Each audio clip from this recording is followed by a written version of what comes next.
A primeira, a gente tem que entender que medo e ansiedade são duas faces da mesma moeda. Né? Não dá para dizer que uma pessoa é ansiosa e que não é medrosa. Ou não dá para dizer que uma pessoa tem medo e não tem ansiedade.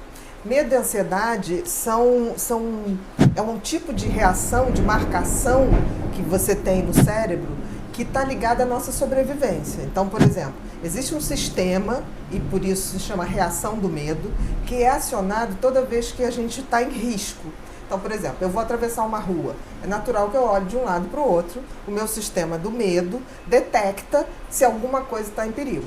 Ali eu disparo uma substância no cérebro que vai até a suprarrenal, faz com que a suprarrenal descarregue adrenalina. Tá? Adrenalina e cortisol. A partir daí eu entro em estado de alerta e vejo qual o perigo e atravesso a rua em segurança. Então, esse seria um medo bom, né? Esse seria o medo. Qual é a diferença de medo e ansiedade? Porque medo e ansiedade é a mesma coisa. A diferença é que no caso do medo, eu localizo o que está disparando essa reação, né, para me proteger. Então, por exemplo, se eu estou atravessando uma rua, eu tenho medo que um carro me atropele. Isso é um medo, é real. No caso, por exemplo, eu estou num banco, tem um assalto, eu tenho medo real de que aquele assaltante possa me ferir ou ferir as pessoas em volta. Então, eu falo em medo. A reação é a mesma, tá? De disparar no cérebro um estímulo que vai à suprarrenal, libera adrenalina e cortisol e faz com que eu possa me alertar e fugir ou me proteger. O fato é que isso sempre ocorre.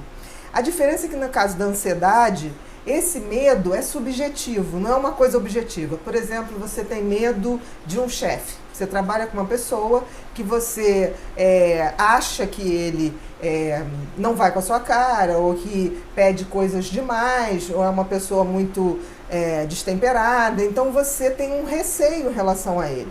Só que se você pensar bem, qual a probabilidade desse chefe te matar, botar em risco a sua vida? Quase nenhuma. Então, na realidade, a ansiedade é quando o medo não é concreto de risco de vida, quando é um medo subjetivo. A maioria de nós hoje tem um medo subjetivo de coisas. Medo, por exemplo, uma pessoa muito ansiosa, ela tem medo do futuro. Né? Será que vai dar certo? Será que eu vou conseguir ganhar um dinheiro para pagar a prestação? Será que eu vou viver o tempo para usufruir isso tudo? Isso é ansiedade. Né? É a mesma coisa, só que tem que eu tenho um objeto concreto, medo de um cachorro. O outro eu tenho uma sensação, tipo assim, será que eu vou dar certo na vida? É uma ansiedade, mas é um medo. Medo e ansiedade não tem como você separar. Em compensação, o estresse, que também está ligado nessa onda, é a reação bioquímica que ocorre. É essa reação que faz a liberação da noradrenalina, da adrenalina e do cortisol. O estresse, eu vou medir as consequências bioquímicas no corpo. Então, aí eu juntei medo, ansiedade e estresse. O estresse eu posso medir o grau de estresse. São as reações bioquímicas que ocorrem. O interessante é que, em geral, o medo é de uma coisa imediata. Isso me dá um estresse agudo, uma reação aguda. E a ansiedade, como é uma coisa subjetiva, é uma coisa que tende a ser crônica.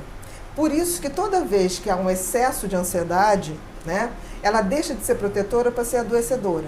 Então, a ansiedade crônica vai dar os tais dos transtornos de ansiedade. Que aí a gente tem o pânico, a ansiedade generalizada, as fobias, a fobia social.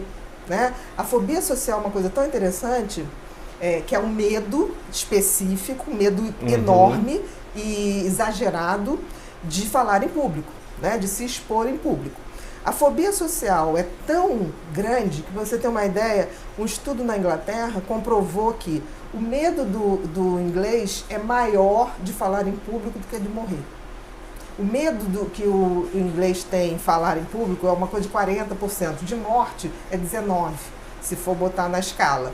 Então é muito interessante que eu vejo gente ir para Londres, o brasileiro tem uma coisa horrorosa, né? Porque o brasileiro acha que falando alto ele está falando a língua da pessoa. Então o brasileiro vai para Londres, quer pedir uma informação, ele berra, né, em português, achando que está falando inglês, e além de berrar, ele toca as pessoas, que é uma coisa muito esquisita. Isso é um hábito nosso, de extremo desrespeito lá fora.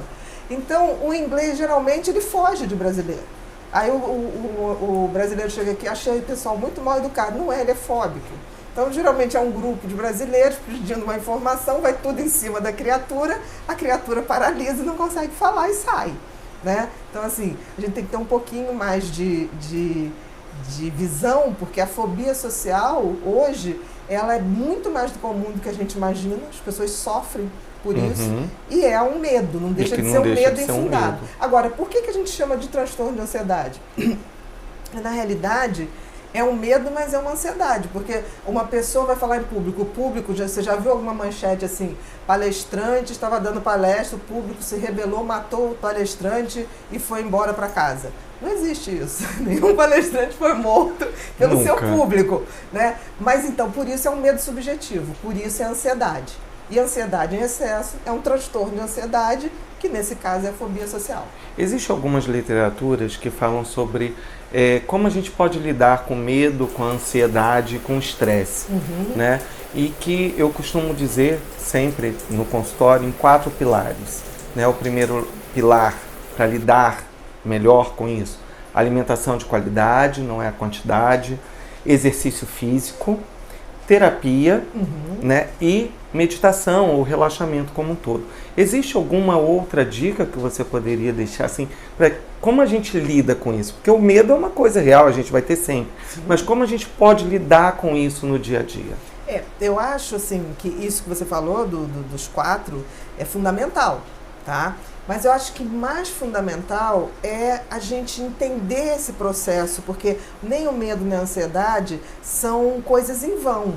Elas vieram no nosso DNA, né? Elas estão cravadas no nosso DNA desde que a gente está na Terra, para poder a gente sobreviver. Somente os medrosos, entre aspas, sobreviveram, porque se você fosse enfrentar um mamute ou uma caça sem se preparar, ninguém estava aqui para contar a história, porque a espécie humana, se você for ver, a gente é um bichinho muito frágil diante de tantos outros bichos selvagens. Então, a gente precisou ter medo para poder buscar soluções. Então, o medo ou a ansiedade não é uma coisa ruim, ele só é ruim quando é excessivo. Eu acho que tem alguns pensamentos que são fundamentais. Primeiro, não negar que você tem medo, mas saber que todo medo, se você não enfrenta, ele cresce. Então, é simples, está com medo? Vai com medo, mas vai. Porque tem uma hora que ele cede, não tem como, ele vai ceder. Enfrentar, né? Enfrentar. Mas enfrentar não é aquele enfrentar que eu vou enfrentar um lobo, é enfrentar da certeza que vai passar. Porque, por exemplo, o maior medo que uma pessoa pode sentir na vida é uma crise de pânico. Mesmo uma crise de pânico, ela passa. Ela dura de 20 a 40 minutos. Então, assim, eu acho que tem um momento na vida e não ter medo das coisas ruins que virão pela vida. Porque, assim, sempre vão ter coisas ruins e coisas boas. A gente amadurecer nada mais é do que você ganhar uma força de resiliência para lidar com as coisas que não são boas e não serão. E todo mundo vai ter sua cota de situações muito ruins na vida. Então, começar a não achar que, tipo assim, será que isso vai acontecer? Será? Vai acontecer o que tiver que acontecer. Quando a gente começa a perder essa coisa de querer controlar tudo e aceitar as coisas que chegam e tentar viver da melhor maneira possível, aprender com tudo que vem, as coisas começam a se clarear muito. É claro que tem atividade física, a meditação é fundamental, porque é aquela hora que você limpa o cérebro, que você desativa esse sistema límbico, que ativa a liberação de adrenalina, de cortisol. Então a meditação te dá essa parada para reabastecer. Mas meditar, né? Exatamente, é como se você fizesse um fio terra. Você dá uma calibrada nesse sistema para não deixar ele o tempo todo em atividade, senão você começa a ficar desenvolvendo um transtorno. E respiração, né? A gente está a respiração diafragmática, né? Que é fundamental para meditar.